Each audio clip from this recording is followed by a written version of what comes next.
আজকে আমি একটা এমনই রেসিপি নিয়ে এসেছি যেটা আপনারা খেলে খুবই ভালো লাগবে। দোকানে গিয়ে 500 মতন মাংস নিয়ে চলে আসুন। নিয়ে এসে এখন একটা লেবু ছড়িয়ে দিন পাতলা পাতলা করে কেটে। তারপরে একটু মশলা করে নিন, জিরে গুঁড়ো, ধনে গুঁড়ো আর দুটো শুকনো লঙ্কা দিয়ে তারপরে বেসন ছড়িয়ে ভালো করে মাংসটাকে ভালো করে মাখিয়ে নিন। বেশ ভালো করে মাখিয়ে নিন, দেন করে মাখিয়ে নিন। এরপর এখানে কড়াই বসে দিচ্ছি আমি, আমার কড়াই গরম হয়ে গেছে। এখানে আমি পকোড়া ছেড়ে দেবো,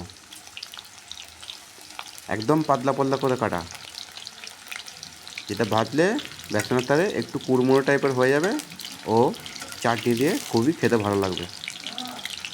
তাই এর সঙ্গে আমি একটা চাটনি করেছি, সেটা হচ্ছে যা বেশ ভালো করে কুড়মুড়ো করে ভেজে নিন, একটু কুড়মুড়ো টাইপের হবে, তবে চাটনি দিয়ে খেতে খুবই ভালো লাগবে। তার চাটনিটা আমি করেছি রসুন, কাঁচা লঙ্কা, যা কড়াটা গরম করে তাতে দিয়ে দিন, তেল ফেল কিছু দিবেন না। দিয়ে খানিকটা চুঁড়িয়ে করার মতন ভেজে নিয়ে তুলে নিয়ে ভালো করে মিক্সির সঙ্গে বেটে নিলে আপনার চাটনি হয়ে যাবে। তাতে একটু নুন দিয়ে আর একটু লেবু দিয়ে, নুন আর লেবু দিয়ে দিলেই চাটনি আপনার হয়ে গেল।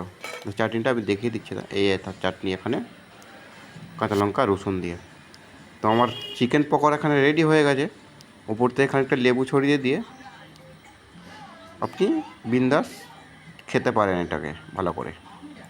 খুবই ভালো টেস্টি একটা খাবার, আপনারা ট্রাই করে দেখুন। খুব একটা সুস্বাদু খাবার। আপনারা ট্রাই করে দেখুন, না ভালো হলে কমেন্ট করবেন যে ভালো হয়নি। এই যে এইভাবে খেতে হবে চাটনি দিয়ে ডুবিয়ে। এই আমি একটা পকোড়া নিলাম, এখানে চাটনি ডুবিয়ে এক গালে এটাকে পুড়ে দিন, দিয়ে আর চিবোতে থাকুন। তা কেমন লাগলো চিকেন পকোড়া? ভালো লাগলে লাইক করুন। আজকে আমি একটা এমনই রেসিপি নিয়ে এসেছি যেটা আপনারা খেলে খুবই ভালো লাগবে। দোকানে গিয়ে 500 মতন মাংস নিয়ে চলে আসুন। নিয়ে এসে এখন একটা লেবু ছড়িয়ে দিন পাতলা পাতলা করে কেটে। তারপরে একটু মশলা করে নিন, জিরে গুঁড়ো, ধনে গুঁড়ো আর দুটো শুকনো লঙ্কা দিয়ে তারপরে বেসন ছড়িয়ে ভালো করে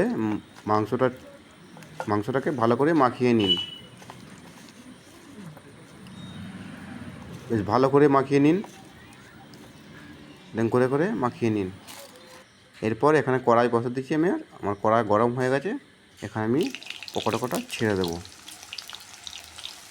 একদম পাতলা পাতলা করে কাটা, যেটা ভাজলে বেসনের তারে একটু কুড়মুড়ো টাইপের হয়ে যাবে ও চাটনি দিয়ে খুবই খেতে ভালো লাগবে।